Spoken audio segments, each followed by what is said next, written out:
It's Islamic immigration. You don't know what you're talking about. Why? Because 90% of the children in the UK and Greece are Muslim men. It doesn't work. Where do you live? Where are you from in England? In London. Whereabouts? South London. Are you happy if your children? Are you happy if your children are the only non-Muslim in the class? Yeah. You are. You're the fucking disease in our country. I'm the teacher. You're the problem. You're the problem. You have no idea. Where was you born? In Kingston. In Kingston. Kingston-on-Thames. Yeah. A very posh, nice area. Yeah. So you don't know anything. I do. What's the nearest mosque in Kingston-on-Thames? There's one in Kingston. No, how many are there? There's one Well, massive there's one. 45 where I live. Where do you live? Luton, 45, where we're a minority. What's wrong with that? But the violence, the jihad, there's 40,000 Muslims on terror watch list. What have you got to say about them? But there's nothing wrong with that. There's nothing wrong with 40,000 Muslims on terror No, watch but list. there's more British people on the terror watch. No, there's not. No, there's not. No, there's not. 94% of them are Muslim. So again, there's 40,000 Muslims on terror watch list. What have you got to say about them? But why don't you go and live in England, do it in England rather than live in Spain? You don't know where I live. You're hiding in Tenerife. I'm hiding in Tenerife. are. Is this Tenerife? You fucking No, not here. You absolutely But that's where you are, No, right? it's not where I'm standing here. But you're saying we're fucking wars. Like, I couldn't You don't know what you're talking about. It doesn't matter if you've got a degree. My degree's growing up in Luton. My degree is being minority. My degree is my cousin was raped by those fuckers. That's my degree. Yeah, that's my degree. We're fucking groups of Muslim men. That's my degree. Do you know how many girls I grew up with that got missing? You don't have a clue what you're talking about. You have no idea of the rape scandal in our country. So 1,000 children in Telford, 1,000 children, 1,400 in Dublin.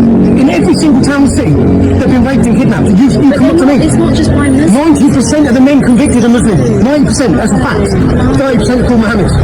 You have no idea what you're talking about. Also, the name is the issue. No, the religion is the issue. Don't know. That's why Muslim men make up 3% of the UK, 90% of the convictions. Why is that? Because we've got an issue with the police being racist. Oh my God. So it's the police being racist as to why the Muslims are getting convicted for raping children? Yes. See, and you're a school teacher, are you? Yes, I am a school teacher. How embarrassing. It's not embarrassing. You can't even do the numbers. No, Can't even work the numbers. it's not embarrassing. Add the numbers. I just care about minority groups of people. You care about minority. What about the white English minority? We're not a minority. We're a minority in my town. We're a minority in London. 33% of London. And what's wrong with being multicultural? Multicultural? Is it multicultural if the whole town's taken over by Islam? It's multicultural. It's not multicultural. No, it's not. It is. No, it's not. It is. You are the reason young English girls got raped across the UK. Because people are too scared to talk about it. No. People are too scared to talk about it because of you. Yes, they are. Because people like you make accusation of racism when you don't have any idea what you're talking about. Here's a thought, right? Here's a thought. Go work in a school, right? Be around a diverse group of students. I went to fucking school in Luton, you fucking moron! thank You you. fucking arsehole. Go and fuck off, you fucking little prick. This video frames a tense street confrontation as a wider clash over free speech, political labels, and Britain's culture war archive. After Tommy Robinson is called racist by a school teacher, the moment quickly turns into a direct argument about whether such accusations are based on facts or used to silence uncomfortable opinions. The appeal of the story comes from the conflict. One side sees Robinson as pushing back against woke politics, while the other sees the exchange as proof of how divided public debate has become. What makes the clip powerful is not just the insult itself, but the way a brief street encounter becomes a symbol of a much larger battle over identity, education, immigration, and who gets to control the public conversation. We now move on to the 10-minute rule motion, freedom of expression, and I come to Nick Timothy. Thank you, Madam Deputy Speaker. I do not believe that Muhammad was a prophet sent by God. I do not accept the instructions he said he received from the Archangel Gabriel. I do not accept that the Sunnah, or body of Islamic laws, has any relevance to me. I respect the religious beliefs of others, but I do not mind if Muhammad is satirized, criticized, or mocked. I'm not a Muslim, and I choose not to live by the moral codes set out by Islam. I'm a Christian, and I should make clear that I don't think anybody should be prosecuted for satirizing, criticizing, or mocking Jesus either. England and Wales abolished blasphemy laws in 2008, and Scotland abolished them in 2021. But even then, those laws had not been used for decades. The last blasphemy trial took place in 1977, and the state hasn't brought a public prosecution for blasphemy in more than a century. But now blasphemy laws are back. I've been advised not to refer to two high-profile cases of people being arrested, charged and prosecuted for causing harassment, alarm or distress to Muslims or even nonsensical nonsensically to Islam itself. So while I will keep my speech to the conceptual, I invite the House to recall that there are real examples of what I raise in the criminal justice system right now.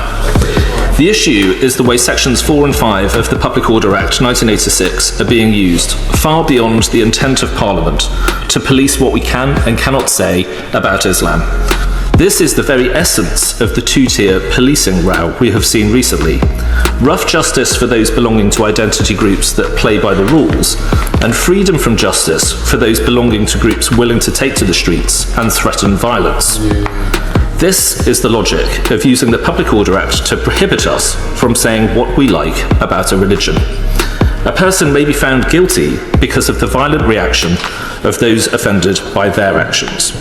From Sir Salman Rushdie to the Batley teacher still in hiding with his family, the threat of violence is what lies behind these new blasphemy laws.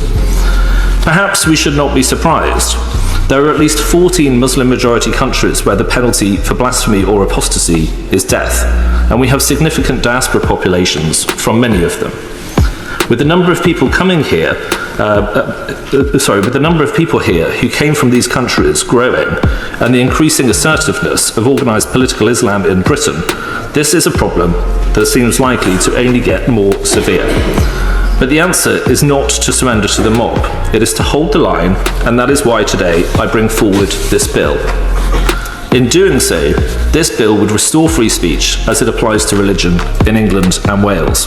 It would stop the police, prosecutors and judges from creating a blasphemy law from legislation that was never passed for that purpose.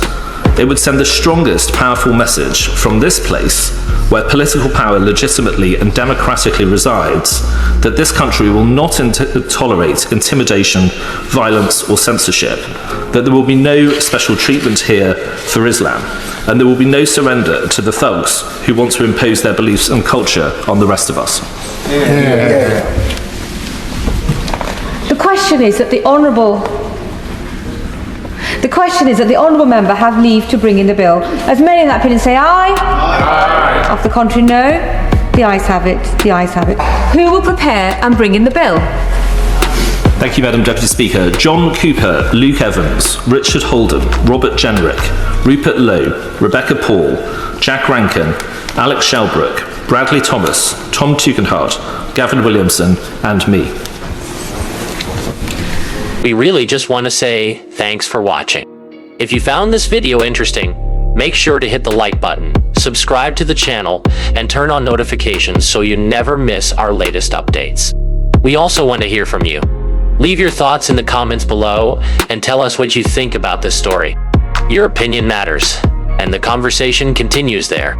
And don't forget to join our free Telegram group through the link below in the description, where we can discuss important issues more openly, share updates, and support each other as a community. Thanks again for watching, and we'll see you in the next video. I need you well should be or will be. I saw your door.